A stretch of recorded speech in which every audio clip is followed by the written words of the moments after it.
Well, that was really tough. Uh, I'm I'm not gonna lie about it. That was really tough. That story was that story was hard to hear. Uh, the pain that Eileen feels, the worry that she has of her kids, of her son. These are the true stories that people are feeling every day.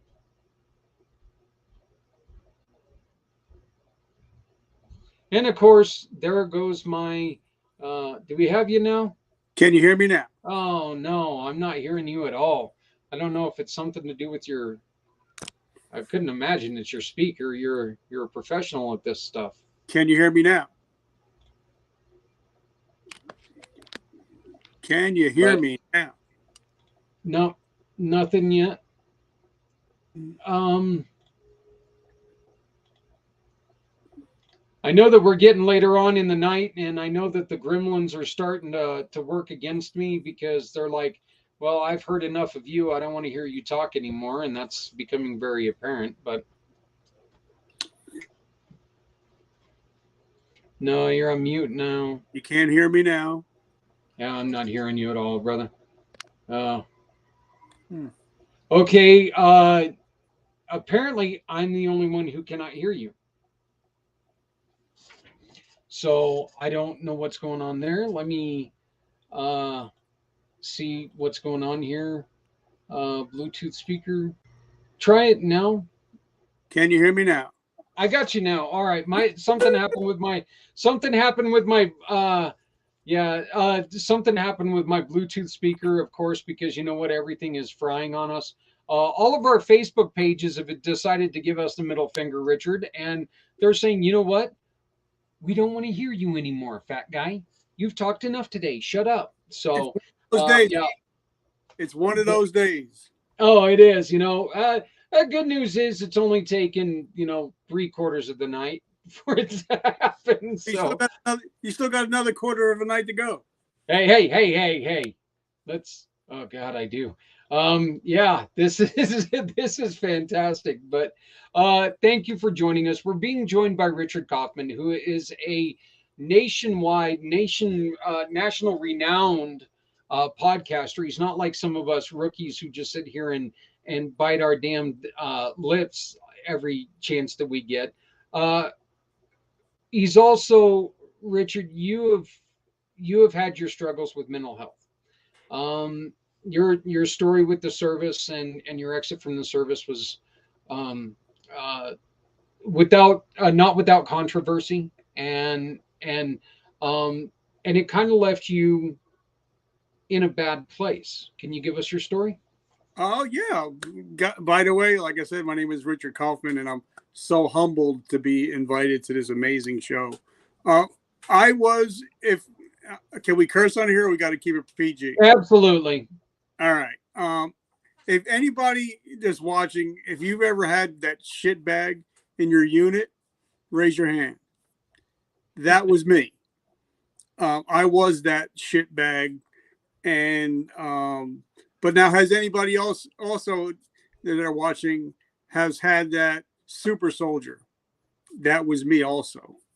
The first shit bag was the first time I got thrown out of the military for being a drug addict and alcoholic.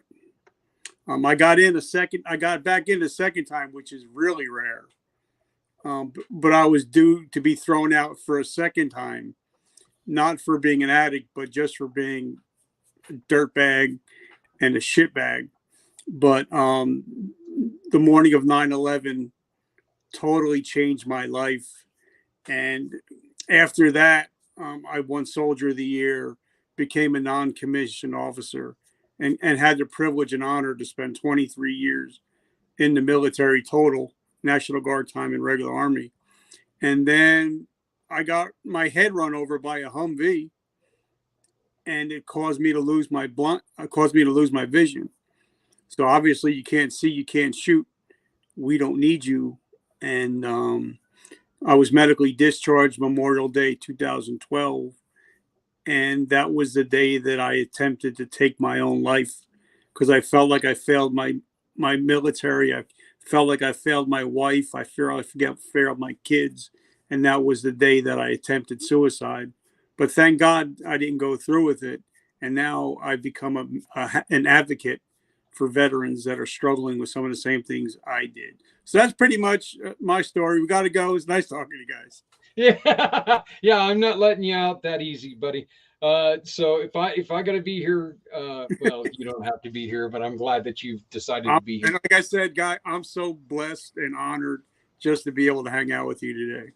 You know what? I love talking to you before, and we need to stay in communication a little bit better, I think. But I know that.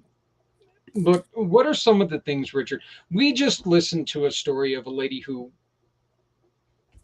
her friend was a veteran and she struggled, and she found her friend after her friend had shot herself. What are some of the things that we, as civilians, as former or as brothers and sisters in arms, as fellow soldiers, what are some of the things that we need to do to slow this down? There's is there an answer? Is there anything that we can do? Yeah, I mean, I'm actually going to speak at the VA Friday, speaking to 34 veterans that are struggling with substance abuse and PTSD. So I'll be talking about that exact issue. And I think, in my opinion, like I said, I'm just a ninth grade dropout. I'm a junkie who got lucky. Um, I just find out that we have to be willing and humbled to ask for help. Now, I've been in recovery going on, I haven't had a drink or a drug since 1989. But they say in recovery that the heaviest thing to pick up is the telephone. And I think if we have to be willing to say, you know what, today I'm not feeling good, I'm not feeling right, I'm not okay. And then we also have to be humble enough when, if you come and say, Rich, how are you doing today? That I don't give that standard answer, I'm okay.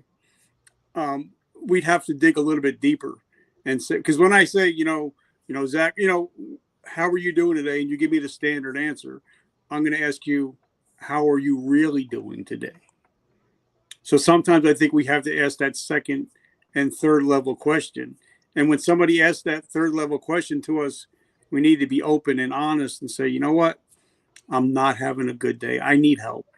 And I think we would, because you see that number 22, actually, a study just came out. It's 44 to 45 a day because only 50% of the states actually put suicide down. And they don't count all the people that drank themselves to death, all the overdoses. They don't count the drunk driving stuff. So it's mostly probably around 60 a day that we're dealing with. And not only that, I'm also a mental health advocate for children, and 5,000 adolescents a day attempt suicide every day in the United States. So it's people are struggling all the way from 10 years old all the way to 100 years old. So there's a lot of people that need help, and I think these real talks, are what are going to help people. You know, it's Uh, and actually, I had found earlier today, when I was looking through, that I had found that this article right here, militarytimes.com, where veteran suicide rate may be double federal estimates because of exactly what you said. What you deem in your state as suicide, my state's going to deem that it was an accident. Where our state may see a drug overdose as an accidental suicide, yours is a drug overdose. You know, there are different ways. Is this does this make this issue even worse because we're not being able look? You've got and like him or not, You got President Biden standing up there the other night saying that we're losing 18 a day. That's bullshit. And we all know that that's bullshit. And I don't, there's no way in hell we're at 18 a day. And for anybody to stand up there and say that we're losing 18 a day is just, he's either got his head far up his ass, in which, yeah, opinion, or just not paying attention to what the hell's going on. And for anybody to sit there and allow him to say that, I think it's dangerous, because I think it takes the emphasis off this problem. It's like going, hey, maybe this isn't that bad. Yeah, 18 a day, that's terrible, but it's not 44, which is closer to the number. Is it dangerous that we're not looking at this all the same way? Well, I mean, unfortunately, we all know somebody that has attempted suicide or took their own life, whether they're veterans, whether they're not veterans. So suicide really affects us all, but it's just not sexy, and I don't want to offend anybody out there, but I'm going to keep it real. If Biden would have came out and said 54 transgender people are committing suicide every day, we'd be having marches, we'd be having this, we'd be having that, because our conversation is not sexy. Because then we have to realize who the impetus is on. Like I talked to General Petraeus a while ago, and I said, sir, you train us to go to war for 12 months. When we come home, you don't treat us how to become a civilian again. Now they're changing things, but we're not taught. They were given like a 2-week class, and then you're back on the streets again. Well, I found out, I've had 600 interviews, and for the people like myself, once we leave the military doesn't give a shit about you. Your phone stops ringing. You don't have community. You don't have a mission. And then you're sitting at the bottle, sitting at the home at the kitchen table, drinking a bottle of whiskey, looking down a barrel of a gun, because you haven't dealt with some of the issues that you dealt with, that you had to, what we did, or, what people did over there, no veteran, no first responder. They see things that should never be seen or never be done. And then when they come home, they can't talk to their wife, their kids. They can only talk to us. Like if we all raised our right hand, we know I can open up to you about anything, you'll understand. But I think what we need to do is we need to get more people that have been over there or outside the wire or even inside the wire. We need to get those people in the VA. Those are the people that we need to talk to. Because I know me, I have a therapist, and she's a civilian. I can only go so far in what I talk to her about. But I get on the phone with you, 3 minutes, we're talking about everything from, just every single thing, because we can relate to each other. I could say piss bottle. Everybody knows what that means. I do it to a civilian. They're like, what the hell are you talking about? So I think we need to, we need to be able to do that, get more veterans in the VA working so we can actually help more people, so more people can open up and talk, Explain your shirt to us. All right. My book came out. It just hit #1 twice. And I was just reading an article about my story. And it's something I live by. The 3 words that I live by is, today I decide. The 3 most important words in my life is, today I decide. Now, whether you like Joel Osteen, whether you don't like him, whatever, it is what it is. But I believe that when I wake up in the morning, I either get to choose to be the victor or the victim. It's my choice. So whether, if I'm struggling with, addiction, whatever I'm struggling with, it's my choice if I want to have that drink or I don't want to have that drink. It's my choice if I want to take my life or I want to be the father and the husband that my wife and my kids deserve. So everything in life is choices that we make. And once we decide that today I decide I'm not going to let my past decide what my future is. So that's why I wear the shirt. I wear the shirt every day on my podcast. I got more than one of them, but it just when I walk, when I'm out and I'm talking to people, people are like, "What does your shirt mean? What did you decide?" So for me, it's a way for people to open up when they say, "Oh, wait a minute." So you came from a drug abuse. You had your first drink at age 12. Alcoholic by 13. Got thrown out of the military. You were a drug addict. 3 divorces, but now I have a beautiful wife. I have beautiful children. I have a coffee company. I have a t-shirt company. My book hit #1 and I have a top podcast in the world. And it all happened because today or that day, Memorial Day, I decided I wanted to live and rather become a statistic. And on the back of the t-shirt says, today I decided not to become a statistic. So that's what the shirt's all about. I and I remember when you were telling us about that, and I love that. I love the whole message behind it. I think it's such a great message. Um, what I asked somebody in the last hour. I asked him because we were talking about a gunshot suicide.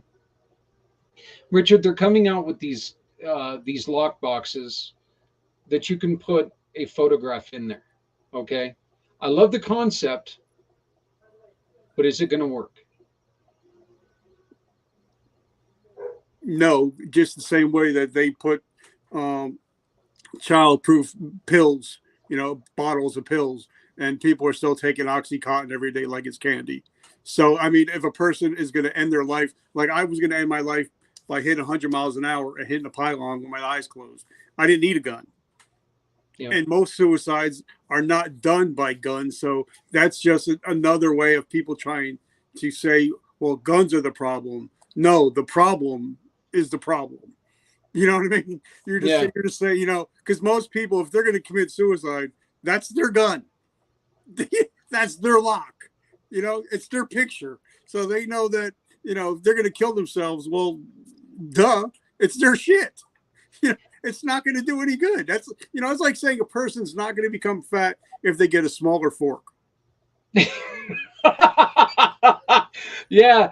You know what? You actually just explained something to me on why my wife or what my wife is trying to do. Though she always gives me those little salad forks with the big meals. That's exactly what she's trying to do. I got Yeah, it figured yeah. out. So that's it. But uh, the what you just said is such a cop out to me that it's the gun's fault. It's not the goddamn gun's fault. That gun is no more dangerous than this highlighter.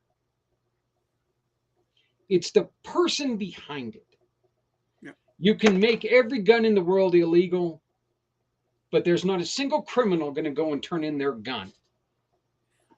Yeah, because I mean, even and I'm a big. I don't own a gun, but I'm a very big. I'm a big Second Amendment. I'm a big gun right. But you look at countries like, say, China. They don't have guns, but they have people killing people by not with knives going through the streets. So they're still killing people. It has nothing to do with. It's the other part they want to control. It's a narrative that they want to control because they don't want to deal with the real issue. Why are people shooting people? Because Yeah. hurt people, and we're not dealing with why hurt people are hurting people. That's a that is one of the scariest sayings I've ever heard, and I'm not sure if I've ever heard it before. But hurt people, and that is true. What in you are a mental health advocate. What are you seeing? And I explained this earlier. I'm seeing a lot of deficiencies when it comes to the mental health uh, uh, establishments that that are sitting there, and we're throwing. we're throwing pills down the throat of people without testing these people to find out if this is actually what's wrong with them. Maybe doing a blood test once every 6, 8 months. And when something happens and you say you need to look at this person, well, they're not a danger to anyone except for themselves. Bullshit. If you're a danger to yourself, you're a danger to everyone, right? Well, for me, what I'm seeing is, say a guy, I'll use myself for example. I have post traumatic stress from what I happened to me, and also, when I being abused and all that stuff. But so they give you a pill, so it suppresses everything. But now, not only do you have an issue of trauma, now you have a dependency issue. So now you're fighting something on two ends that it's not going to get any better. And now not only do you have to fight to trying to stay sane, now you need these pills to get by with life. And so you're not really helping anything. You're just creating more of a problem, because there's no such, in my mind, there's no such thing as crazy. It's just levels of pain. And if we don't deal with why, because like I said, if we don't deal with, well, Joe was overseas and he saw one of his friends not come home, and he has survivor's guilt, but we don't talk about that. And then, Joe, he has to see that man's wife at the supermarket, and he struggles with that. So, but he never talks about it. They give him pills to cover it. So, you'll never get help until we become honest and be able to open up. And I tell everybody, like, I'm going to talk to these guys on Friday. I'm going to be like, listen, guys, there's nobody coming to save you. It's an inside job. Self and me, it's an inside job that if you want to get help, you can get help. It's today I decide, but if they're just shoving pills down your neck, and now you're fighting a two-pronged battle, when if she would have just dealt. Now, because I talked to a guy, I've talked to a lot of guys now, that when they're going before they go overseas, this was an Air Force pilot. They actually talk about the trauma that might happen or going to happen before it happens. So it's called chair flying. So now when these guys go through this and they're like, oh, that's right, they told me this might have happened. They starting, getting them prepared for when stuff happens. And it seems like a lot of them that do that thing, chair flying, they come home a lot better because they knew what to expect, and they were trained before the losses to deal with them. Even though they still had to deal with it, but at least they knew, they had a little bit more mental clarity about what's going to go on, and they let their feelings and how they're going to feel. Because they would say, okay, we're flying this mission, we take out a school on accident. How are we going to feel? How are we going to deal with those emotions? And so I think if we do a lot of that before we go into battle, or before we go, outside the wire, I think that might save some lives also, because we've already, let them know that it's okay. What happened is happened. It's an event. It's not failure or anything like that is not an event. I mean, not a person. It's an event, and it's a trauma. You know what I mean? Has it been in the past that we build up like the superhero status of a veteran to where when they do make a mistake, like the school, that's something that they see themselves as, oh my God, what did I just do? I'm a superhero. I can't do stuff like that. I just went, what the hell did I just do? Everything that everybody thought of me is now going to be twisted. Was that something that they were doing in the past? Were they kind of pushing that narrative a little bit too much, maybe? Yeah, but back then, because like I said, I have a lot of people from Vietnam, from Korea. It was called shell shock back then. Yeah. And it wasn't. They didn't have Facebook. They didn't have Instagram. They didn't have all this stuff. So that, when you would go to a VFW, that's when everybody would talk about their stuff. But now it's not that, it's not that way anymore. Now, I personally, I actually lost one of my friends to suicide, and his father entrusted me to him for that kid to be on my tank and for me to take him under my wing. And even though I did everything I could to help him, he still took his life. And it still eats at me. It still grinds me every single day. I know I've saved hundreds, but it's, even like Jesus said, it's the one sheep, and that was the one that I lost. So I think now it's just you're bombarded every day with, if you watch the news, which I don't want. I've been on a news diet since January 1st. I haven't watched any news. So if you're constantly looking at negative stuff, it's all going to start coming out as negative stuff. Whatever you look for, you're going to find. Whether that's a positive in your life or you have a positive attitude or a negative attitude, whatever you're going to look for, you're going to find it. You know what I mean? Boy, I'll tell you that right there is a pretty good damn idea to go on a news diet, because there's nothing that's more frustrating to me as a person who wants to see our numbers lessen than watching our government sit there and argue back and forth about stuff that has little to nothing to do with issues like this, you know. Um, and then of course you have some really whacked people saying some really insane things. Um, And that's what, like, for me, I don't care which way the aisle you go. If you watch CNN, they're talking about Trump. You watch Fox News, they're talking about Trump. So I just, like, you know what? If anything happens in the world, my wife is going to tell me because she gets all yeah, the news alerts. But other than that, if it didn't happen on Sports Center, um, I don't know about it because I'm too busy trying to change the world around me. That's what I can control. A lot of people, focus on what they can't control. I can control what I do. I can control how I treat my family, my bride, my kids, my friends, my family. That's what I can control. So that's what I focus on. I think I do. I think it's a great I think it's a great point, and I think it's a great plan. I really do, because that's you know I I have to admit I am a little bit addicted to politics right now because I'm sick of them, and I am very, very, very staunchly right down the middle, because I think both of these I think both of the sides are just got it wrong. I think absolutely. I think they're. I think neither side is even close to having it right now. But and that's not going to fix anything. But it's Now, before the election of whatever it was, the last election, I interviewed a Democrat, and I wanted to know, why are you a Democrat? Teach me.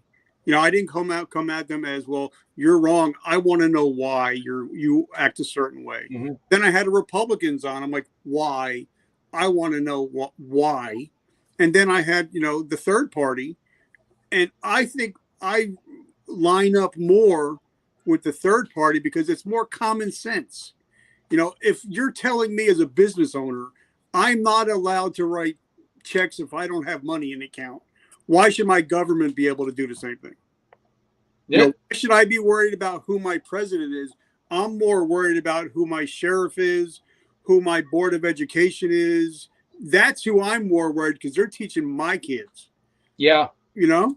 So, Yeah, and that right there is, and Richard, that's something that I'm now a foster parent since the last time that we talked. I'm now a foster parent, and we have watched the school system fail this young man. We watch him absolutely fail this young man. Not fail his grade. He's passing with flying colors. Shouldn't be. Shouldn't be. Just plain pure and simple. He's not ready for the world. You know. So most and he's aren't. autistic, and so yeah, there's disability. There's ability challenges there, but I mean the thing is that it was like you can tell from day one, let's get him out of here. And he's had that a lot of his life with other parents and stuff like that, where it's just been, let's get him out of here. And like like I said, I've had a lot of people on my show, and something I'm learning. I was diagnosed with, well, I was never diagnosed, but as a child, I was labeled dumb. I was labeled slow. I just found out that I was too damn smart. Where, okay, you teach me 4 plus 4, don't teach it to me for the next month. Let's move on. You know, Yeah. or there's different teaching modalities. Like for me, you can show me on paper to do something, I'll never figure it out. Show me how to do it, put my hands on it, let me do it a couple times. I'm Hmm. good. That's my teaching modality. And I think they tried to cookie cut, you know, one teaching modality, and it doesn't work for all kids, especially, because I was a foster parent. Especially if you have kids that have been through trauma, they're not going to react the same way that you know other kids react. Like other Yeah. kids, they react, if you touch them on their shoulder, but if you do that to a kid that's been through foster parents, foster homes, been abused, it's a whole different situation. And they don't teach teach teachers to react, teach them what the different teaching modalities are. Yeah. It's definitely a different world. It's something that we thought we were ready for. I'm not sure we were. Quite plain, pure and simple. I'm not sure if we were ready for it. Well, But and I'm damn glad that we're doing it, you know. But we heard it's the toughest job you'll ever love, all this other stuff. Yeah, it damn sure is. It's very, very difficult to do. It's very difficult to stay on an even keel. That's for sure, and from experience as well. now something also, not everybody is college material. Some Hmm. people, a lot of people are great with their hands. Like for me, I live in New Jersey. If I try to get a plumber on a Saturday, I'm looking at pay $300 an hour, and they're not really teaching kids the trades anymore. Everything is, hey, why don't you become an IT guy? Why don't you become a social media, a YouTuber? And you're like, yeah, but my car needs fixed. And I think those are the people in the future, the next 10 years, they're going to be commanding the most money, are the tradesmen and, painters, plumbers, electricians, auto mechanics. But I never hear anybody talking about trades. I always hear about going to the Ivy Leagues. Yeah, yep. Uh, you went in that direction, and so now I got a question for you here. Um, One of the things that I looked at earlier mentioned that unemployment is an issue when after service is fulfilled. Um, Yet these men and women are trained on some of the best equipment possible, right? I had some of the best equipment out there. Yet they lose jobs because, or they're not eligible for jobs because they don't have a master's degree. No, they got real freaking life experience. Shouldn't that trump someone's master's degree? I definitely agree, but I also think, because I just interviewed a guy not even a couple hours ago. There's so many, the military is doing something good for once. They're actually doing something called Skill Bridge, and they're actually helping veterans while they're in the military, letting them get military pay while volunteering at a company and learning their skills. So I think that's great. But also, if any veteran knows, when you have a mission, you don't go till time, you go till the mission is complete.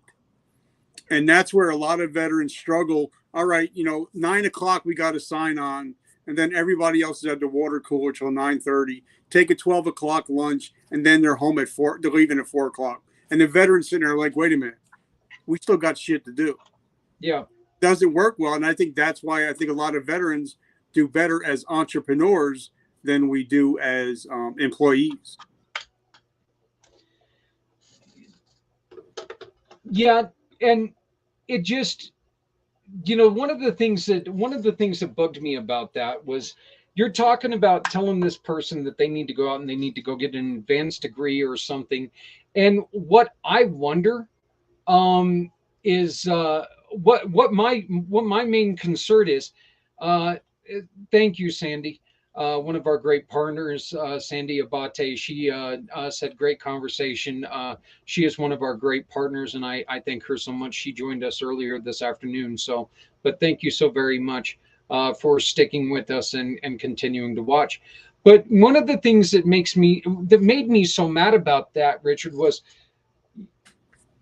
you're telling them that, what, they just finished 2, 4, 6+ years of service to our country. That wasn't good enough, and they need to now go to 4 more years of college before they can get a a, a degree to where they can get a job that's going to support their family that they're already good at.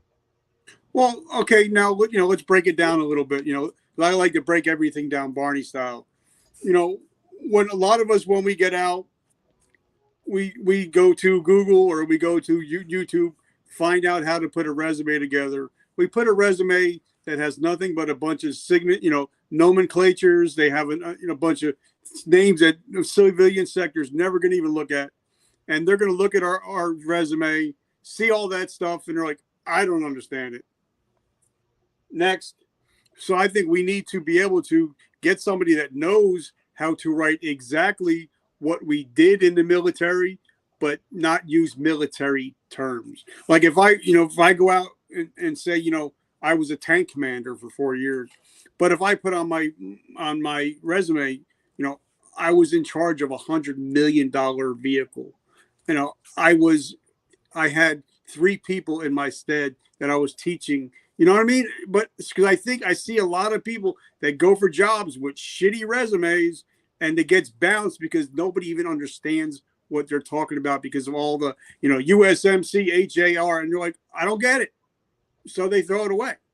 So I think that's something we really need to think about. I got one for you. Heavily armed chauffeur. How's that for a tank driver? Yeah, heavily armed chauffeur. Yeah, but we have to think, because I think a lot of us as veterans, we think we go into a job.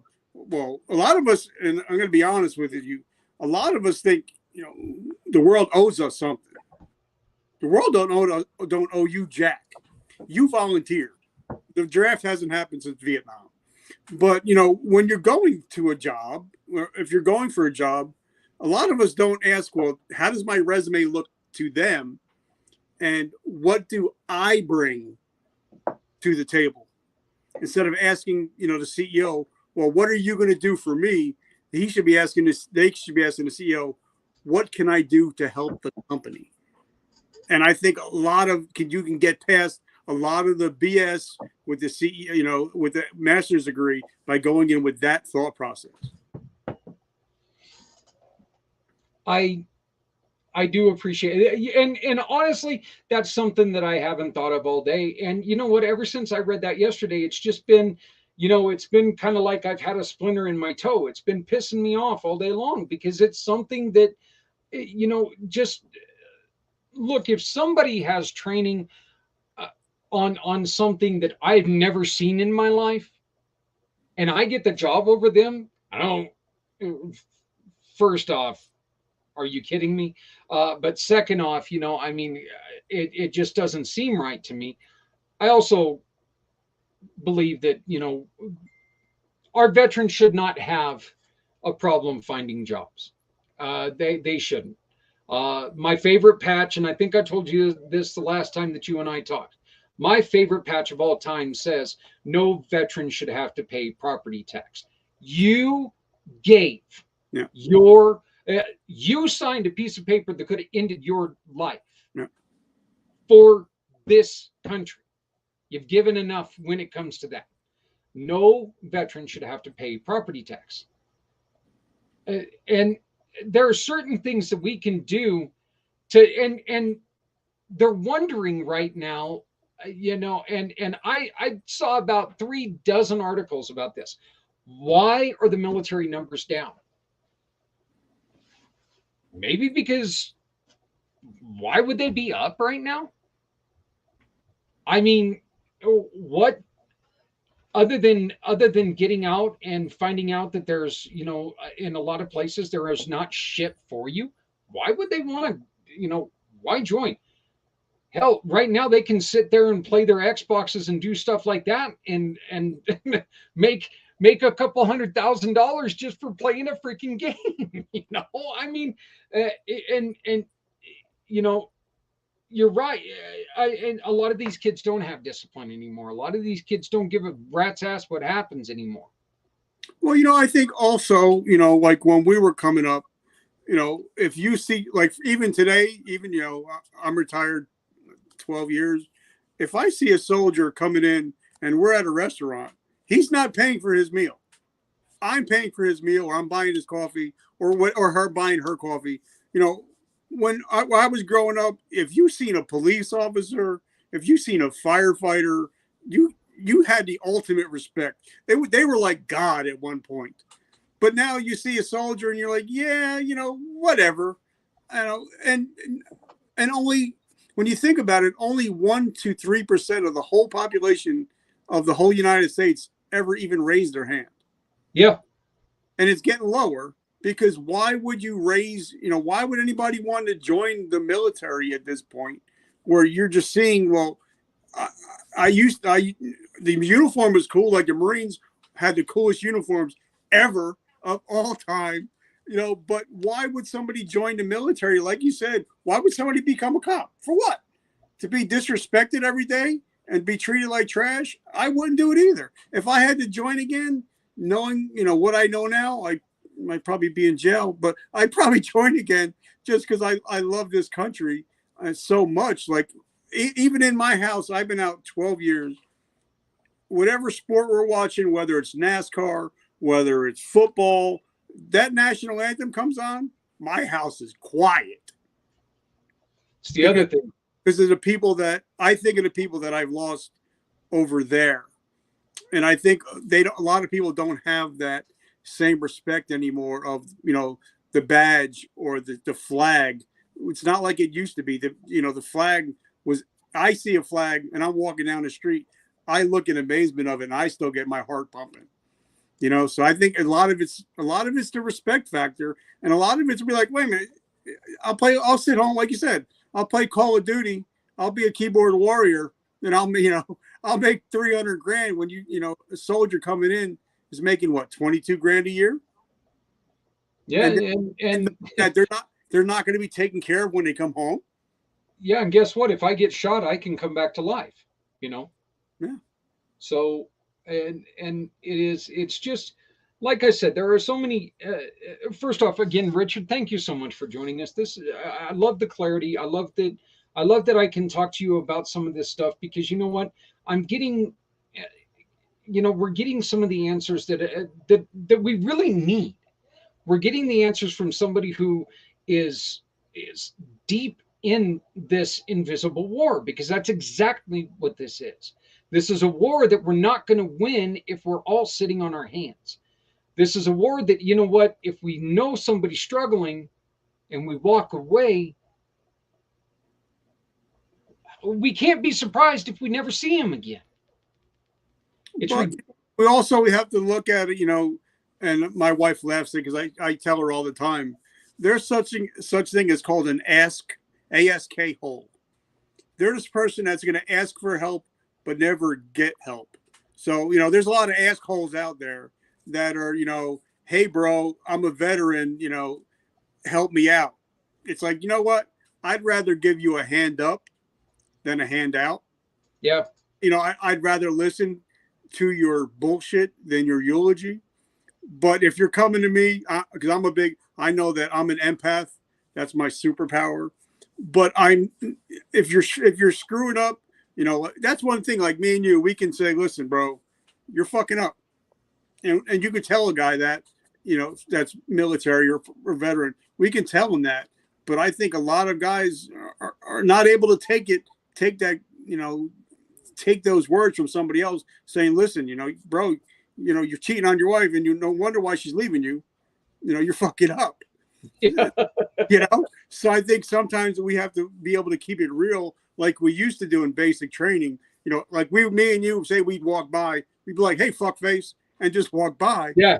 because we could do that.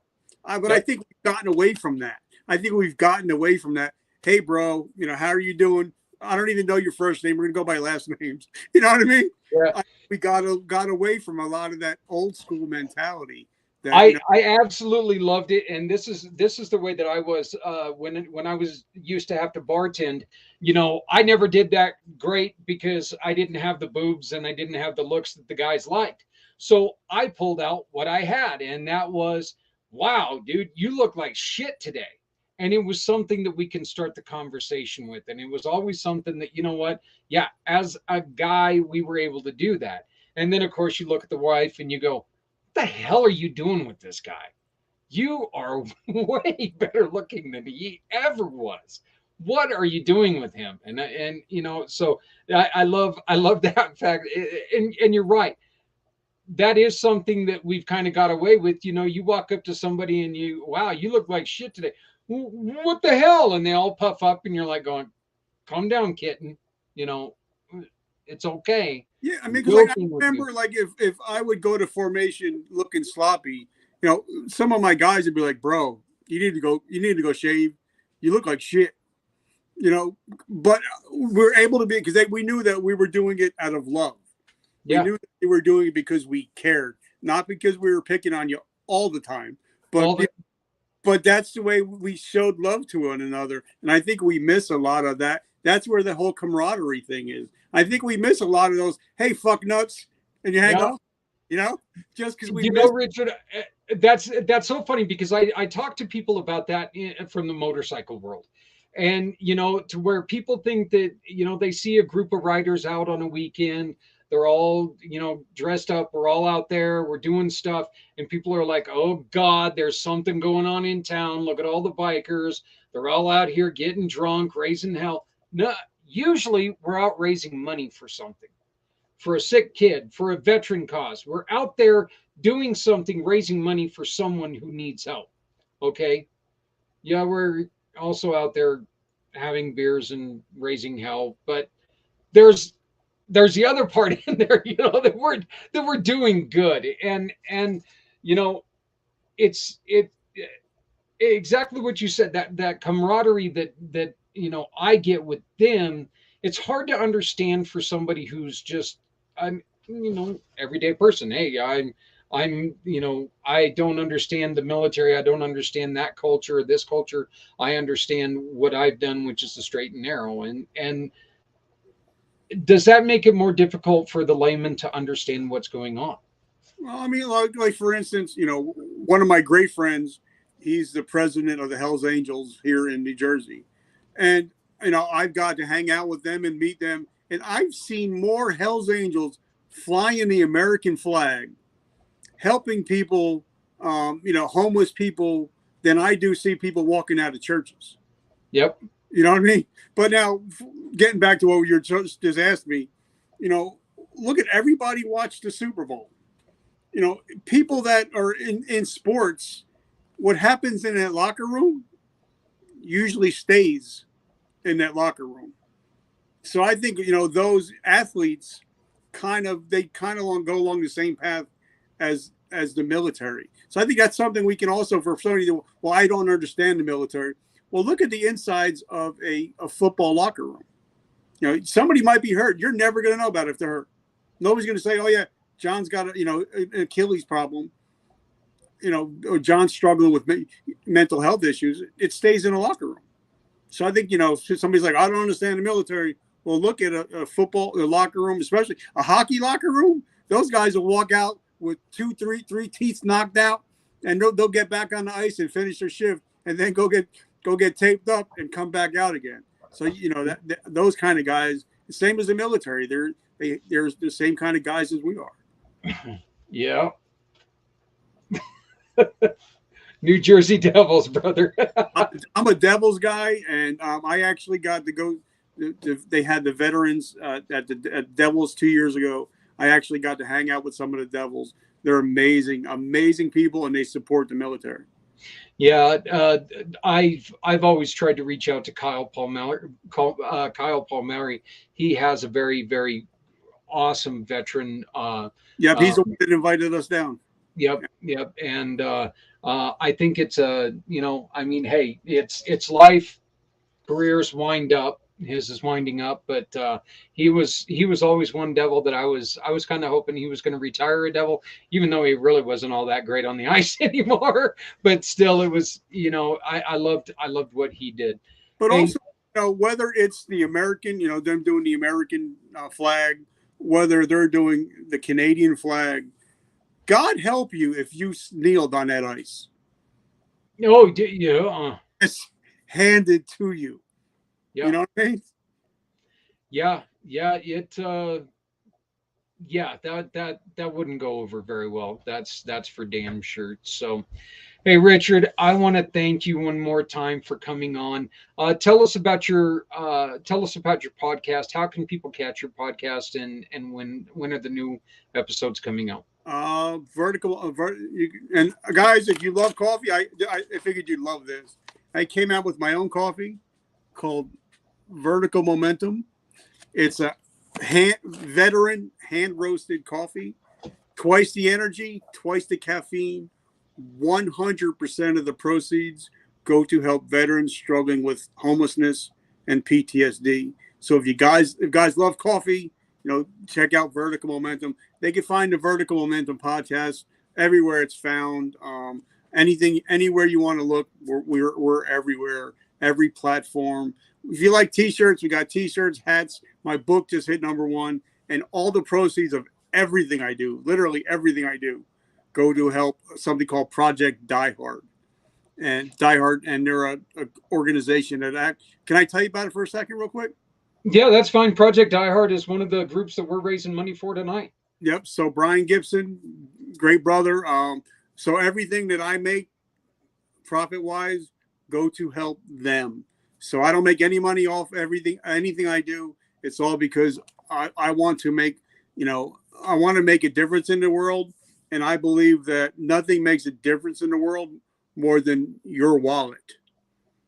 $22, even for what we're talking about today, at $22, I can't take my daughter out to Burger King for lunch for $22. Yeah, You know what I mean? So, yeah, instead of saying, "Oh, I love veterans. I love veterans." Well, they say you'll know what a person cares about when you look at their checking account. So if you're saying you love veterans and want to take care of veterans, are you taking care of anything out of your pocket and helping veterans? Think about that. it's a great point. And once again, Project Die Hard is one of our mission partners in Community Pay It Forward. Any purchase from any of our wonderful partners, like Sandy Abate, you go to her to get your books done. She gives us a referral fee. 80% of that referral fee goes to the cause that you choose. Project Die Hard is one of those missions that we are really trying to help, because that is the ultimate hand up. Okay, what they're trying to do, it is one of the miracle programs that are out there that's being overshadowed by some of the other giant programs and And what's great daily about shows. Brian is he'll show you the books. Yeah, You'll never have to wonder, well, where's my money going? Because once a month, I think he shows all his books where every penny goes. Not like any other ones. I'm not going to talk or name them, but Brian will actually say, this is where the money goes, and I'll show you pictures of it getting done while it's getting done. So, yeah, and quite honestly, one of the saddest facts about that is one of the numbers that you see in there most of the time. It's one of the checks from Brian himself. Look, he's putting his money where his mouth is, and But you know, And I want to say one thing real quick. The reason why he's putting the money where his mouth is because the gun was in his mouth. in his mouth. And that's exactly, we tell people that all the time. Um, he literally had to take the gun out of his mouth to say the prayer that now leads Project Die Hard. Yeah. So, it's just it's an amazing program. He's an amazing person, and we're fully behind everything. And I really hope that this is the year that Community Pay It Forward becomes something special to all of these organizations that we work with. Yeah. Look, we are we'll give up 80% of what we get in, because what they are doing is a hell of a lot more important than what I'll ever do. They are helping people in ways that, they're doing things that need to be supported, Yeah. and being a voice for them, being somebody who's going to try to help them raise that money, you know, that's what I'm good at. Apparently, I'm pretty good at talking. I've been doing it for an hour or two now, so. I love it. And like I said, I'm so grateful and humbled just to be asked to come and talk. No, Richard, I do appreciate it very much. Again, uh, I love it. Keep up the good work. Um, keep doing what you do, and please let me know if there's anything that we can ever do to help you. I would love to. I would love to talk to you about maybe trying to find a way to help you push some of that coffee, because I think that you know it sounds like a great idea to me. Yep. And We'll have to you get know, together, maybe hit a Devils game. Yeah. Hey, I'm all in for that. That's for damn sure. You just got to get me to get away from Colorado. They're actually here on the first, and I'm dying to try to find a way to get up to. Oh God, it's called the Ball Arena now or something like that. I'm dying to try to find a way to get to that game. I haven't missed two Devils games in years, and it looks like I'm going to now miss what, four in a row. So thanks to that one creepy ass disease that was, the plague or whatever the hell that was called. Yeah. But anyway, Richard, again, thank you very much. Please make sure you take care of yourself. All right. So Love you, brother. Have an amazing week. love you too, man. Thank you. Have a great one. Again, just more stories, and I love the stories where I get goosebumps. And there's no uh there's nothing hidden there. It's not fabricated for you to buy a book. It's all, he is who he is, and that's great. And Richard, you're still watching, and I will introduce you to Sandy Abate. She wants to get some of your coffee, so we will get that. We'll get that introduction made. And again, Sandy, thank you so much for continuing to stick with us here. You know that's great, and I know it's getting a little late on your side of this wonderful country of ours.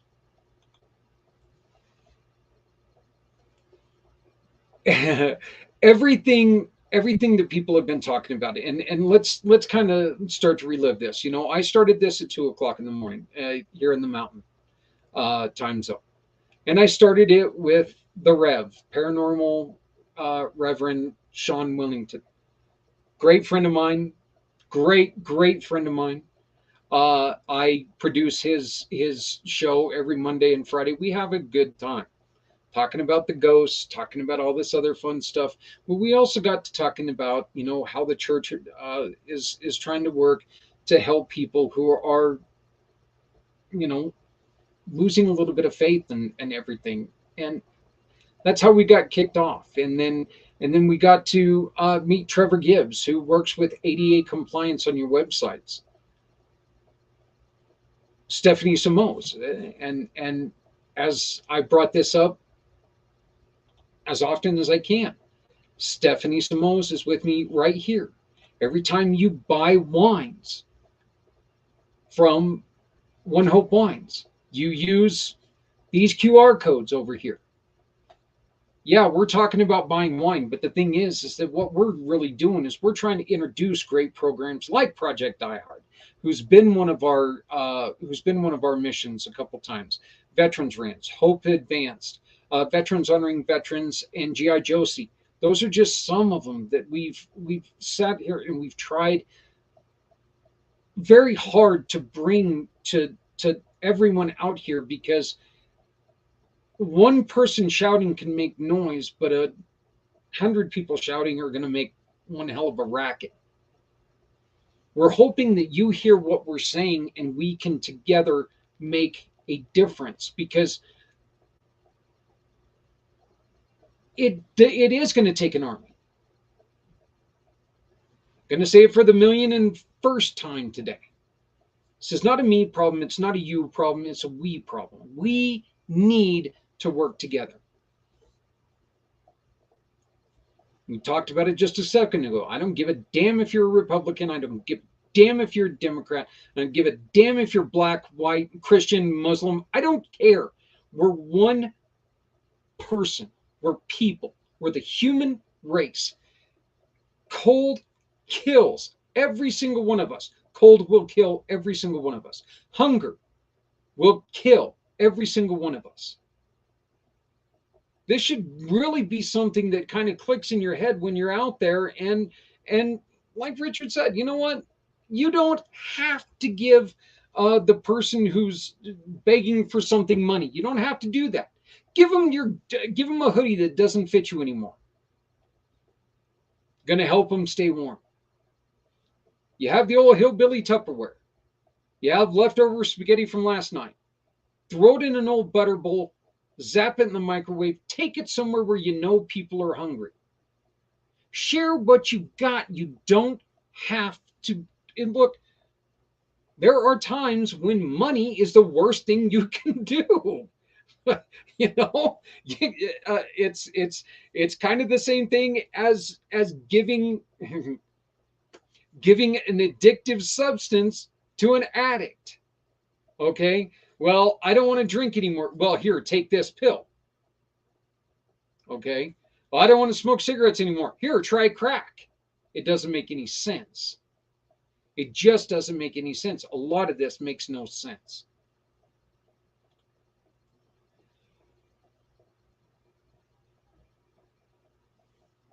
Again, this is year 2, and there will be a year 3 as long as I'm still here.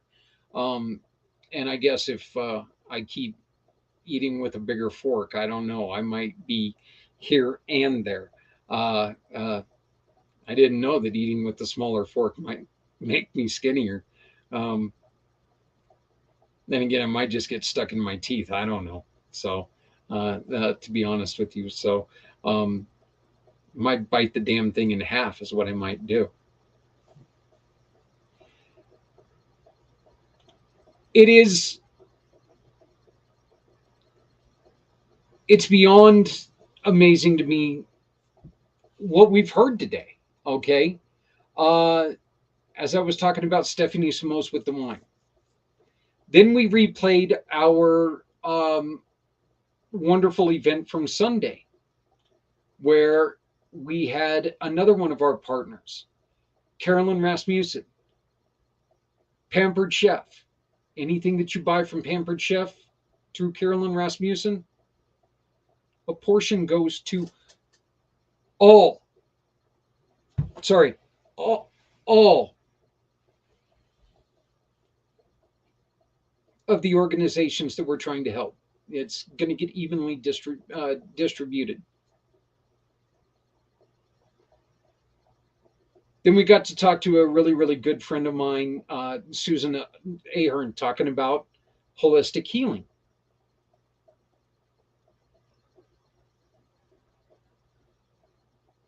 She was a police officer. She was hit while she was directing traffic. Severe, severe damage. That's something that she lives with.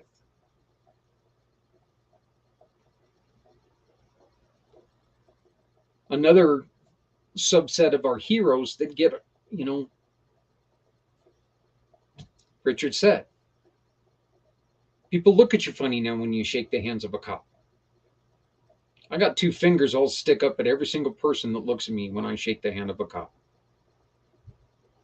Because I don't give a damn. They go out there every day to make life better. There are good ones, there are very, very bad ones. There's no denying that.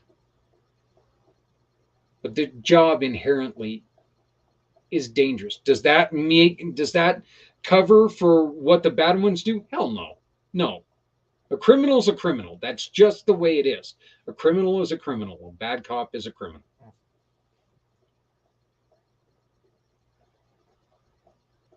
Then I got to meet Mark Haddis today.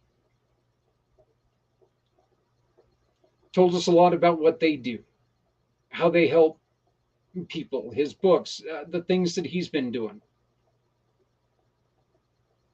Just it was a great conversation, and just one more thing that I appreciate it so much. Um, we missed out on seeing getting to talk to Jay Holman. Uh, Unfortunately, I will be playing his interview again. He's got a program, and I want you to picture this, okay? Because this program is so fantastic. He tries to help you communicate by reading each other, and he does it through dance. He tries to get you and your partner to communicate each other without talking to each other. Now, I'm not going to dance because if I step on my wife, I'm going to break her bones. I'm a big guy, okay? You guys saw my wife. She's not a big person. I'd hurt her. I don't want to do that. I love her, okay? I don't want to hurt somebody.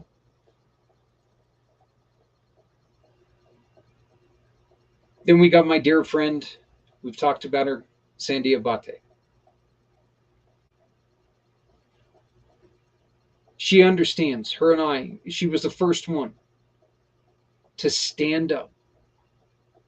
When I announced that we were doing this, she was the first one to stand up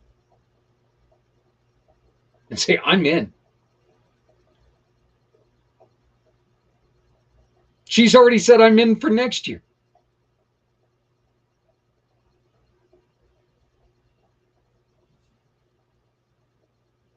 It's stuff like that that is making this possible. I'm not working hard. Okay? Don't even let me try to fool you. I'm not working hard. The hardest thing that's getting worked right now is my seat and the floor underneath me. Those are getting worked hard. Okay? But people like Sandy, my partners like Sandy, who are standing by, are talking with us, are letting people know that, you know what, this is the reason why we are here. Because if we're not here for somebody, who the hell is going to be here for us when we need it? Sandy's not asking you to do anything special. She's a bookkeeper. She's great at what she does. She says, you know what, if you hire me, if Zach tells you that we came through you, I'm going to give Zach a referral. I'm going to give Community Pay It Forward a referral. For easy math reasons and because I'm kind of a moron at this point in time, we're going to say $10. Say Sandy gives us $10 for being hired. We're going to ask you, the new customer, who you want to support. And then we're going to give 8 of that $10 to the cause that you support out of the people who have asked us for help. It's that simple. We're not asking you to pull out your wallet again. Sandy's not going to ask you to take and round up to the nearest dollar to give it to some multi-billion-dollar organization. We're going to ask you to go and do business with Sandy because she's agreed to give us a referral. And that referral, Sandy and I, we've already agreed, we're going to turn around, we're going to give it to somebody who needs help.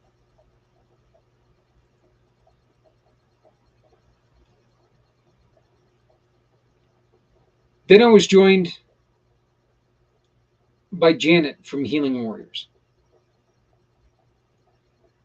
She is truly one of my dearest friends. Healing Warriors is one of the, as you can see right here, Healing Warriors is one of the programs that we are trying to raise money for. All we're asking is for you guys to look at some of these organizations and realize what they're doing and all the good that they're doing. We're running a little short on donations, which, you know, is what it is. Okay. So do what second best. Spread the word about things like Healing Warriors. Go back and watch the segment with Sandy and Janet. Learn about Healing Warriors. Support Healing Warriors when you can. They give free healthcare to veterans. Yeah, it's here in the Colorado area, but you know what? It's got to start somewhere. I asked her, are you guys kind of trying to be a pilot organization, something that is going to get this started in other places? Yeah, we'd love to see this in other places. We'd love to see this grow. That's absolutely great because we need this everywhere. Free healthcare for our heroes who cannot get to the VA.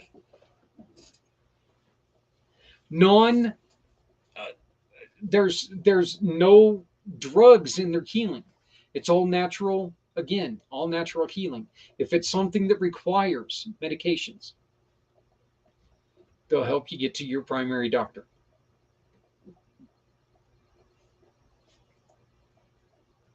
After that, I was joined from the O'Sullivan Law Firm and Ryder Justice. And Scott came in. He started talking about a lot of the things that, you know, he's helped us do. From the kilt to the from kilt to kilt, way back. Well, no, I guess it was after my accident, but where we went from a tilted kilt in Denver to tilted kilt here in Greeley to the Greeley Stampede, and we raised money for Folds of Honor,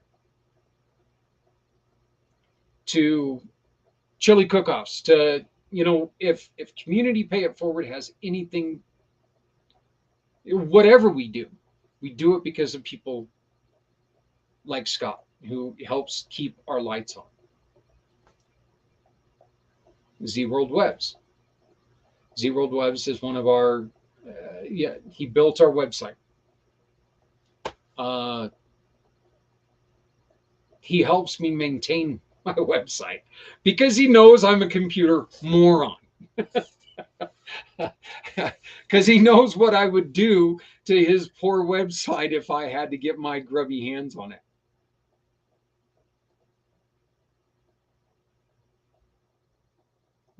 We were also joined by Alan Holmes, veteran who had his struggles. He was homeless. He was homeless, he and his wife, for 3 months. Just trying to find a path in connecting people, being the ultimate connector, introducing you and your business to somebody that you can continue to do business with, so your business just takes and grows and flourishes. Another Community Pay It Forward partner, giving partner. Anytime that you hire him, he gives back to the cause, to the mission of your choice. Then we were joined by Les Simpson and his wife as they talked about great medical equipment that's coming around. and starting to get testing in the United States that you know it's going to make a difference. It's helping you. It's helping doctors understand your blood flow and everything a little bit better.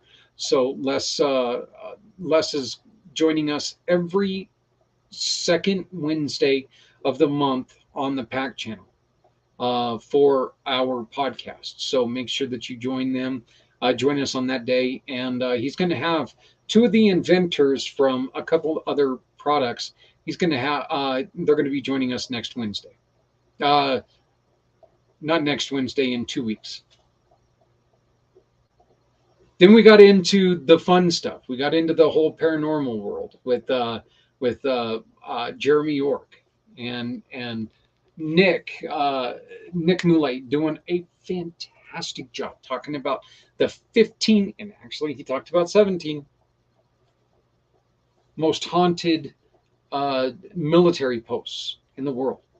Awesome, awesome. I asked him if he would do it, and he was like, "Done." And he did it, and it was great.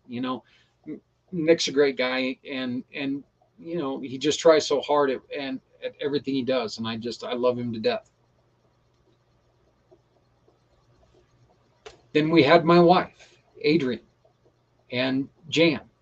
They came on and they gave a female's perspective of everything that we were talking about, that we've been talking about on this day. I think that's so strong, so important, so strongly important, because you know what? Yeah, you've heard my opinions all day long. Again, opinions are like very smelly body parts. Everyone has them. A lot of people think they stink. Bringing in fresh opinions, fresh eyes, fresh thoughts. Janice is a military wife. She has a different perspective of all this. She saw, she's been witness to her father. She's been witness to her husband. Some of the trials and tribulations that they've gone through. Again, invaluable. Then we had this. I don't know how to explain this hour without damn near breaking down to cry, because we heard the story of somebody who, she took her life, and she was found by her best friend in the world.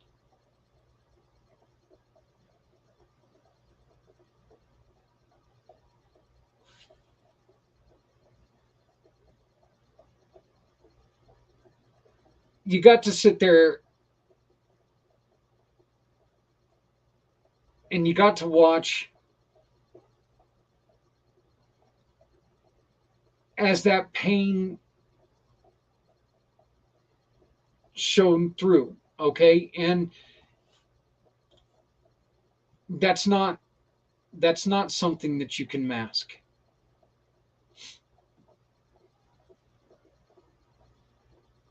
Paula came on and told us,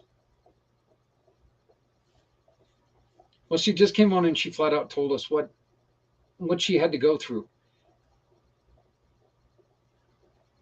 as she cleaned up after her friend who took her life.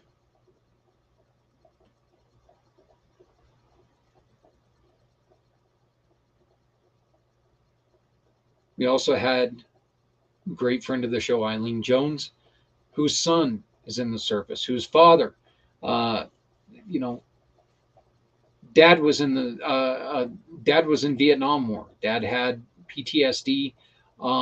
and other issues.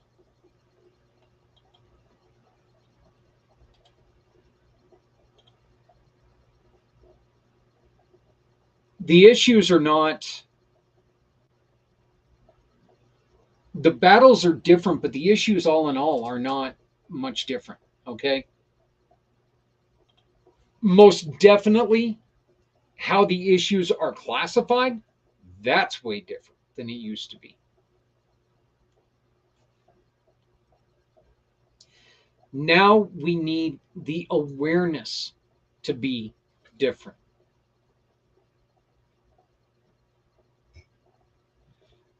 We all need to make sure that we're watching not just each other,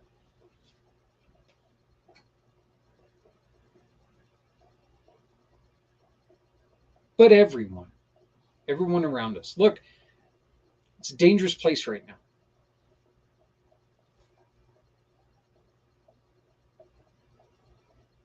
I'm going to repeat what Richard said: hurt people hurt people.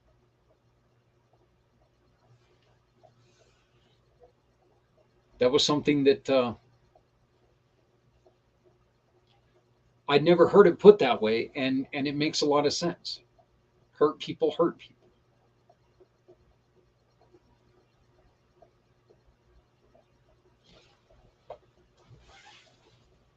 We've also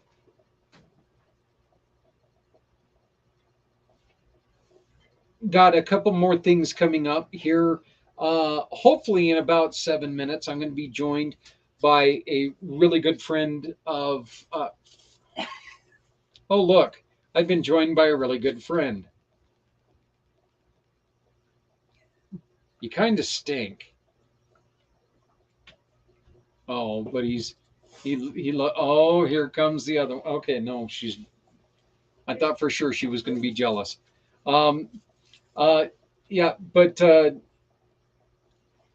we're supposed to be joined very shortly by Steve Palick from Auxilia Donor Management System. Again, wonderful, wonderful, wonderful partner of our program, and something that all of you nonprofits out there, I hope that you take a look at what they can do, because the stuff that they can do for you just means you can do more for others. After that, the start of the 11th segment.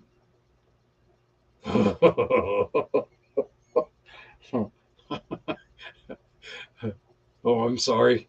I'm getting a little punch drunk, maybe. Start of the 11th segment. We're going to be joining great partner Sarah Goodell, Autumn Dahlia Creative Services, and we're going to be great. We're going to be joining a channel of theirs, and this is a veteran organization where they simply play games together, video games together. But what makes this cool is that they play video games together, and they're, in a way, they're able to sit there and they're able to talk the language that they talk, the language that they were able to talk in the services. It's the same language, they play these video games together. They get to so just a bit of a warning here, might be some graphic language. Here's another warning here: I won't be playing a damn game because I can't figure out those remotes. I struggle playing video games on my phone, and all I have to do is my two thumbs. So, but and that's going to be coming up here at the top of the hour when we join them for 2 hours of their segments, and then I'm going to be back after that to close this down for our 21st hour. We're going to take it up to the 22nd hour.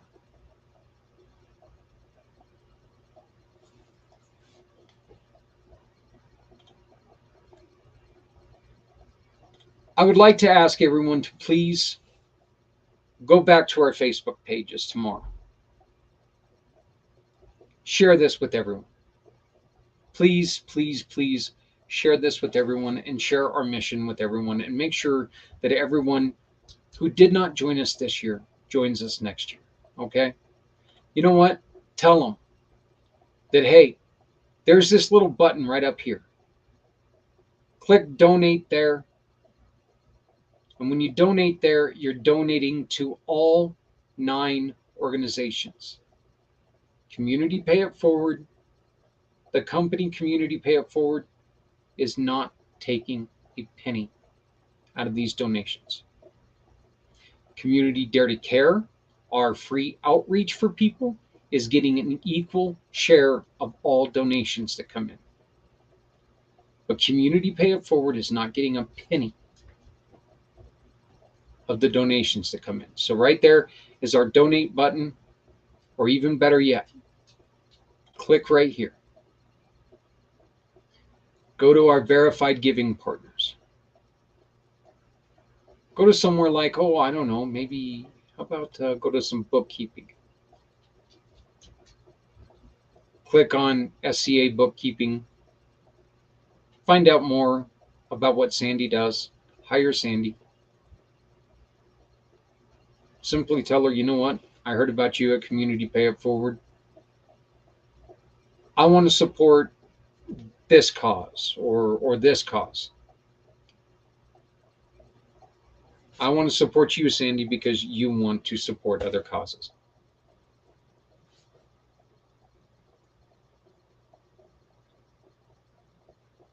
%, of whatever Sandy gives us as a referral, or any of our partners. And as you can see, we've got a partner or two. Okay? Are you in business? We want you here. Come and join us.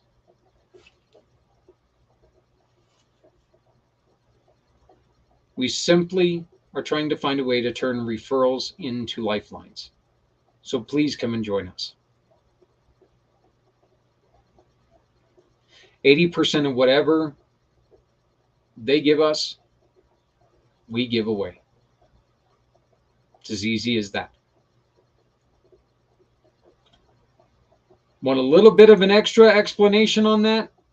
Why, sure, I can do that. Partly because I got to grab a soda.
That's actually kind of funny that you said that. Okay, because I want you to think about it. There's a new, I think it's like ocean spray commercial or something like that, where a little girl is in the mall with her mom, and the little girl says, or the mom says, "Oh, look, a Ferris wheel or whatever," and the little girl sees the clown, and the mom's talking about, well, you know what, if ocean spray can make this diet drink or whatever it is, um, maybe I can give it over my irrational fear of clowns. I think it's the same clown. I really do. I think it's the exact same clown. All I know is they're making the exact same face. Okay. But yeah, the mom takes and kicks that clown like three times, just high kicks that clown three times. I laugh my ass off every time I see that commercial. I really do. I think that's one of the most clever commercials in the world. Oh, I can get over my ha pop pop pop kicking the clown in the face. I love it.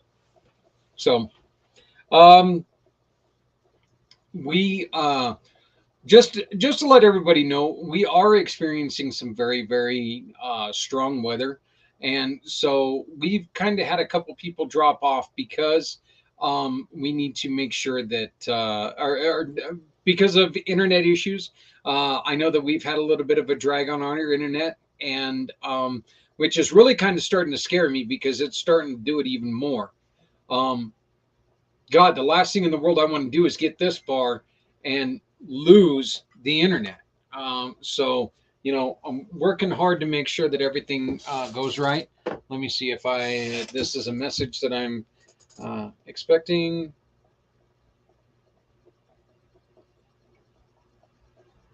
Oh, it's,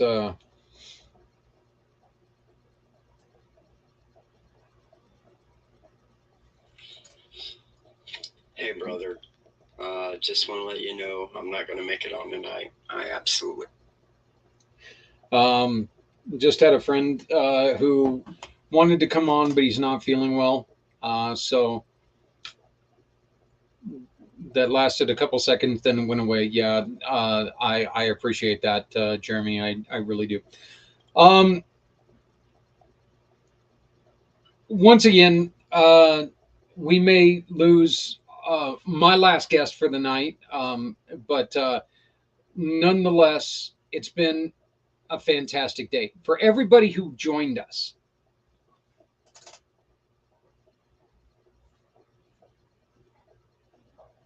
Yeah, yep, that was him. Thank you for everybody who spent 2 seconds watching this program. Thank you. This is really important to me, not because I served, because I didn't. I'm going to repeat the story that I've told a couple times last year. I've said it this morning. Okay, I didn't want to cut my hair, and I didn't want to get yelled at, so I got married. And now I'm just an old balding guy. And he fought the weather, and he won. Mr. Steve, how are you doing, brother? Hey Zach, what's going on, buddy? Uh, been a long day. Um, Yeah, are you ending soon? What's the deal? oh, you know what? I've at midnight. So, Midnight? yep, midnight. It started at 2 a.m., ending at midnight, 22 Wow, hours. good for So, you. yep. Steve, welcome to the show. As you know, we've been talking all day long about veteran suicide. This is something that you yourself are on many boards, um, Yeah. and your company deals with nonprofits trying to make the minutia of running a nonprofit a lot easier by putting together a program that is all in one. Can you please explain to us what Auxilia is? Yeah, well, first and foremost, obviously the cause that we're talking about is, amazing and unfortunate at the same time, right? As you may or may not remember, Zach, my partner Aaron Gray is a veteran of the United States Marine Corps. We do a ton in the veteran community. It's something that's near and dear to our hearts. So, first, I think I certainly need to address that and explain that. So, thank you for having me, and thank you for doing what you do. Yeah, absolutely. I mean, there's a lot of reasons why we started the company, but at the end of the day, you actually hit it on the head. Was really created to help small and mid-sized nonprofits really become more efficient, give them the tools to reach donors the way they want to be communicated with, right? I mean, there's multiple generations of donors, the older generation, the younger generation, and every generation in between. And everyone just likes to be communicated with just a little bit different. My mom and dad want to be communicated with a newsletter or a piece of mail that they can open up. And the younger generation wants to be communicated with social media. So we've created a very, very simplistic software program. Not only is one of my partners a veteran of the Marine Corps, but my partners are also former executive directors of nonprofits. So we have just a tremendous amount of insight. We know that most nonprofits are resource constrained, budget constrained, but yet have the biggest hearts in the world doing amazing things and amazing things for the veteran community as well. And so we've kind of pieced it all together, a very cost-effective program, and really just trying to help every nonprofit grow and grow their mission. Steve, one of the things that you did not bring up, but I find very that I appreciate the most about what you guys do is your training is so unique because your training, you usually have a couple people who might see things the same way, but they see the same way in a different light, or they come at it from a different area. And I like the way that is because where one might say go it this way, the other one's going to sit there and go, and I love your training. I think your trainings are, well, first off, you got some jackass that always makes some snarky comment about the boss's hair, but look at the guy's damn hair. I mean, come on.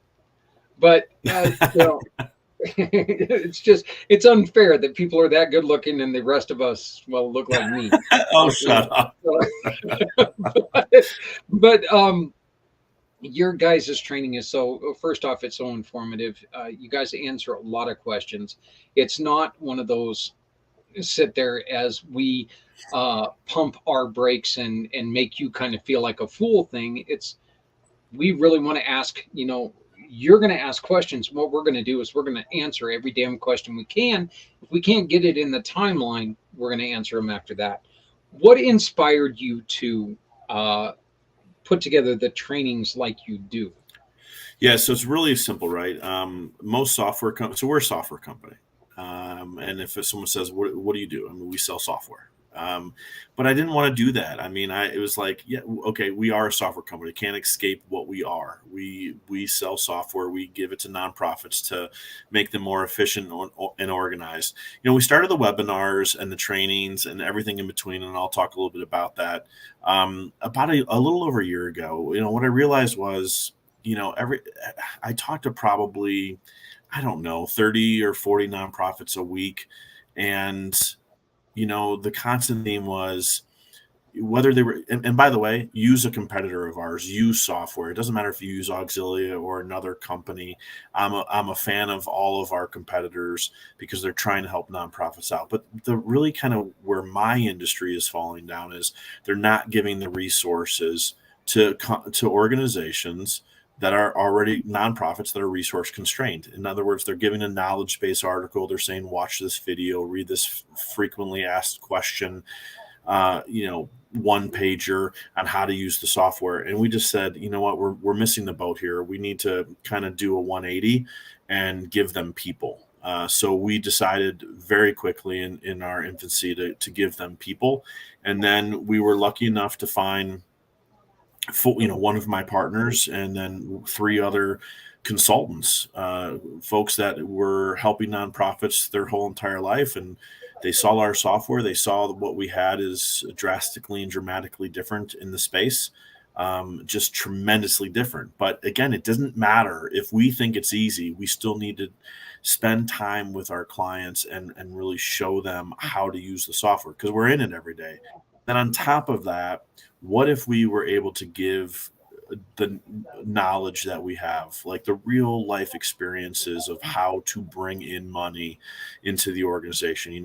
Listen, most, probably all, but I'll go with most nonprofit leaders have the biggest hearts of people I've ever met in my entire life, right? I mean, most nonprofits are born out of not good situations. Yeah. I lost my brother to a rare cancer. There's rare disease nonprofits. There's assault clinic nonprofits. There's abuse shelter nonprofits. We can list the list of nonprofit of tragedy or what have you, and they have huge hearts, and they want to grow their mission, and they want to help people not experience the things that they've experienced, or find a cure, or whatever it might be, or adopt an animal, and they don't know how to go about it. And we said very early on that we were going to give them one of these fundraising coaches. So you're specifically talking about the webinars we do. We don't care if you're a client. If you're not a client, fine, don't come on board. But listen to what these experts have to say. Take what you want, discard what you don't want. Implement what you think will work for your organization. But let me tell you, every single month we have these more and more and more and more people show up. It's not about selling our software. I could care less. At the end of the day, I just want to give as many people the knowledge we have to grow their organization and their mission. And we've been able to do that through these webinars, but also if you're a client of ours, you get a fundraising coach for free. We do not charge you for that service, because we want to show you that we're not just bringing this full circle. We're not just a software company. We are absolutely your partner. One of the things that you said that I think, Steve, is one of the reasons why you and I get along so well is you said, you know what? Use our competitor. We may be a quote unquote competitor, but our focus is helping people. That was my vision when I started this. I don't care if you do the same damn thing as I do. Right. There are billions of people in this country, in this world. That's right. There's too many for even for Jeff Bezos. There's too many for him to even handle. Well, maybe not him, but still.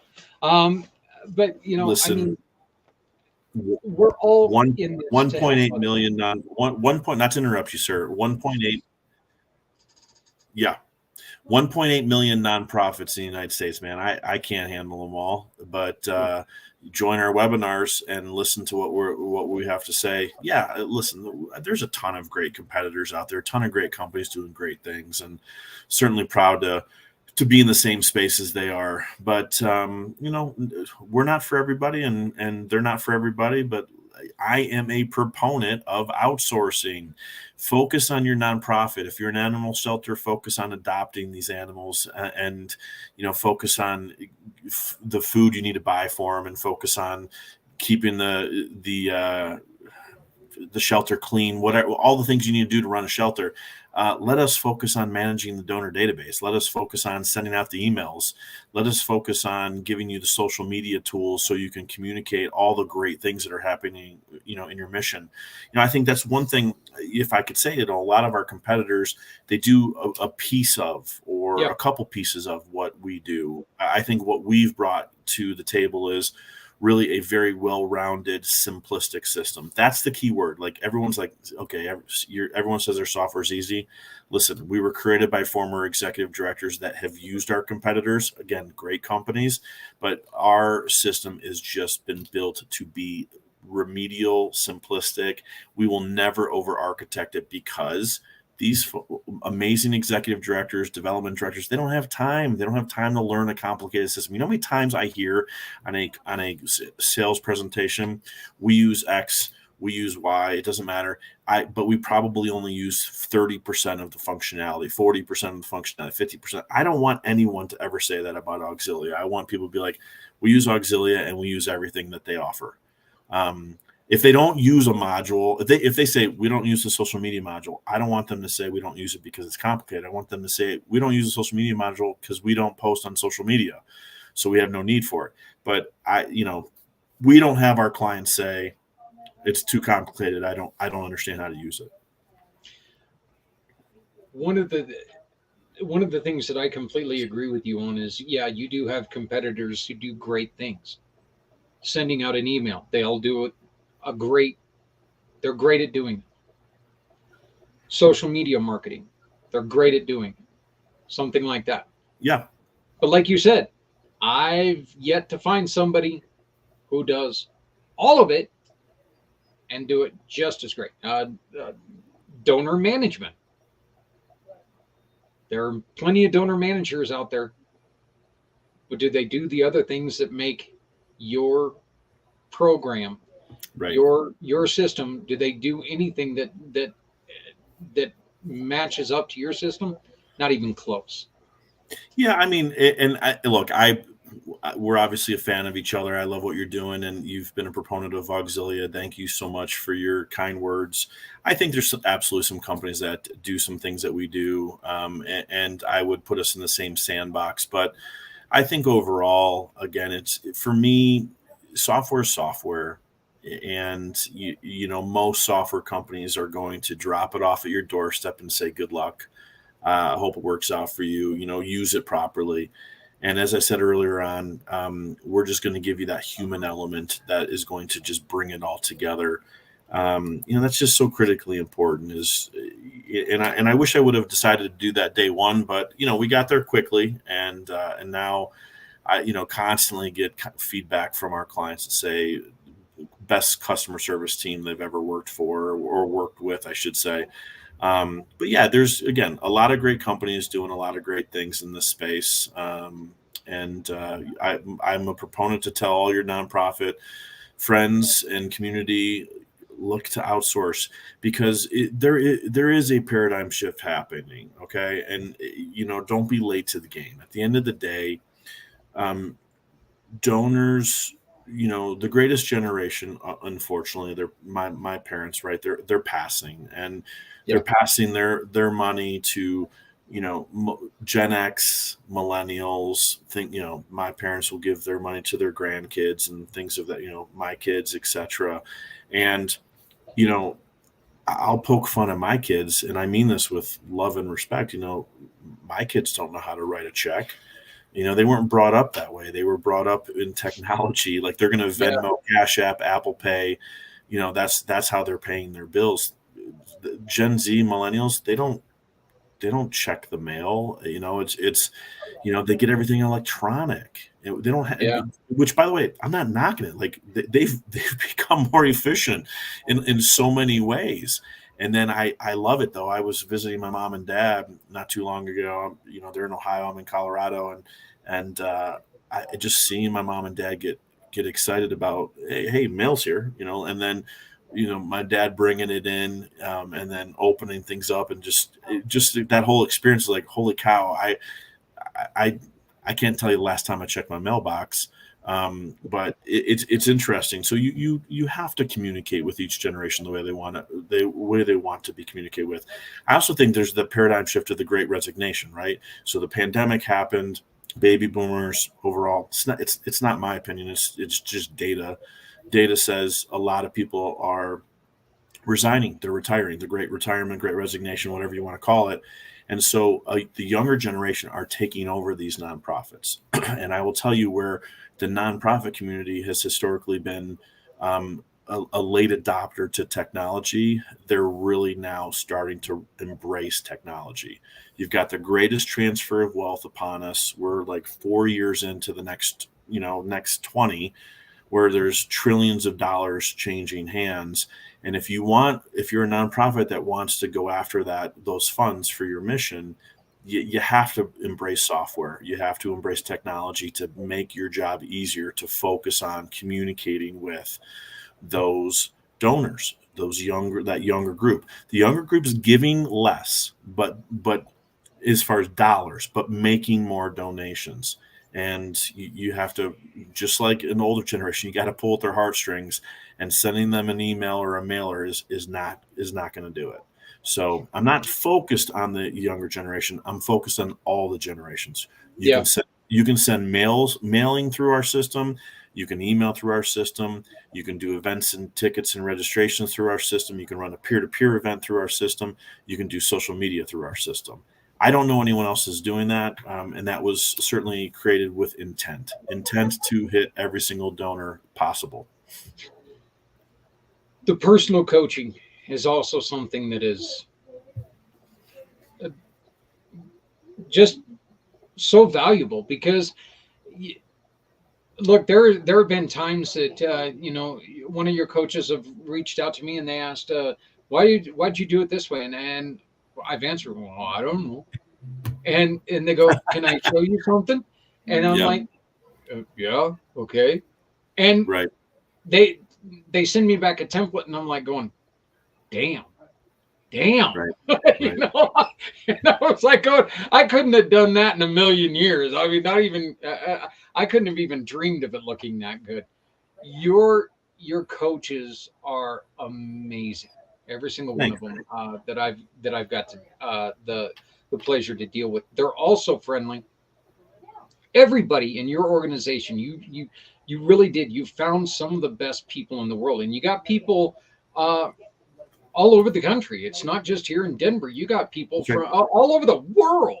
You got people dotted everywhere. So we do. I tell you what, I mean, I've worked for some awesome companies. I've worked for some awesome people. I've also worked for the opposite of awesomeness. And, I learned more from the not awesome people. I've learned more from the not awesome companies than I did the awesome people. Certainly there's traits from the great leaders that I've worked for that I certainly try to emulate. But let me tell you, I take zero credit. Auxilia to me is what Jessica Jacobson, Amanda Farinelli, Aaron Gray, Ayanna Rutherford have created. It brings me joy to have been the one that brought the five of us together. But yeah, I mean, we demand this in our organization. Like, why get into the nonprofit space if we can't be kind ourselves? We're not a perfect company. We make mistakes. Things happen. It's how you handle those mistakes and how you communicate that I think sets you apart. So I appreciate the kind words. We demand when we hire and we bring people on. You're right. We have people all over the world as employees, and it's an awesome feeling. I kind of had this vision where we were going to be this, US based company, and we were going to grow slow, and then people started seeing our software. And then we landed in Puerto Rico, and then we opened up Latin America, and then we opened up Africa, and certainly we're here. We're based in Colorado, but yeah, we're all over the place, and proud of that. In regards to the personal coaches, I agree. We're continually. No, go ahead. No, the one thing I was going to say is no. I was going to say the personal coaches. Yeah, going ahead. I'm sorry, we've got a little delay. I apologize. Yeah. So I was going to say on the personal coaches, you're right. We do currently have 4 for our clients, which is more than enough. We do give that to every one of our clients. You can use them as much or as little as you want. You aren't required to use the coaches. If you are a fundraising expert and you're like, I've got this down, I just need your software, by all means. But I think the coolest story I have, I won't name names, but I'm on 3 nonprofit boards, and one of which, because of my board exposure there, is not a client of ours. But I did ask the executive director there if one of my coaches could help out. We were celebrating our 25th anniversary in 2021, so kind of like in the middle of the pandemic, right? It was past the bad stuff, but still going on. And this individual was like, absolutely, I would love any help. And they attribute an additional $18,000 raised on that one event because of things that the coaches put in place. Again, you could take it or leave it. It's not going to hurt our feelings. We just have these individuals there to help and support. Now, there are other companies that offer these too, but typically charge for it. We just don't believe in it. We want to put our money where our mouth is. We want to support our clients and give these coaches to our clients to help them grow. Because listen, for me, this whole organization, Auxilia, is about pay it forward. If we give you a coach and they bring in extra money for you, fantastic. Do me the favor and tell all your nonprofit buddies that Auxilia is the real deal and they helped. That is how we win, is just the word of mouth that we're a legit company, a kind company, helping everybody grow as much as we possibly can. Well, you know that you've got an ally in life for life with Community Pay It Forward, because you support all the crazy ideas that I do. You guys are always there trying to take and make sure that everything that I do looks good, which is very impressive. You know, but and I'm going to tell you right now, if you have a nonprofit, your budget is tight. It's not going to hurt to check this out, Call because me. Call Steve and let him know, you know what, I heard about you through Community Pay It Forward. And once again, they are a forever platinum family. They're here. They're with me. They're sponsors of everything we do. You're always going to see that little Auxilia logo. You're always going to see it on every event that we do, because I love and respect these guys, and they work to make things better. So, Steve, thank you for joining us so late. Sorry about the miscommunication. Listen, brother. Listen, next time. No, it's my apologies. Always great to see you. I love you, brother. Next time I'm on video with you, I'll shave my head so you can't say anything about having good hair anymore. Okay. Yeah, you're full of it, but okay, that's fine. So, all right, man. I love you. I'll shave my face. Perfect. Have a great night, my man. All right, thank you, Steve. Have a great evening. Goodbye. Well, we're down to three more hours. I'm hoping that our internet stays strong enough to do this. And I'm going to be honest with you, I'm getting a little nervous. We're getting a lot of glitches. Folks, I'm going to do everything I can to make sure that we get through the last two segments. If we can't do it, it's not by lack of effort. I'll tell you right now. Please make sure you check out Steve at auxilia.com. Go and check him out. If you have, if you're a fundraising business, you need their software. It's just it. You need it.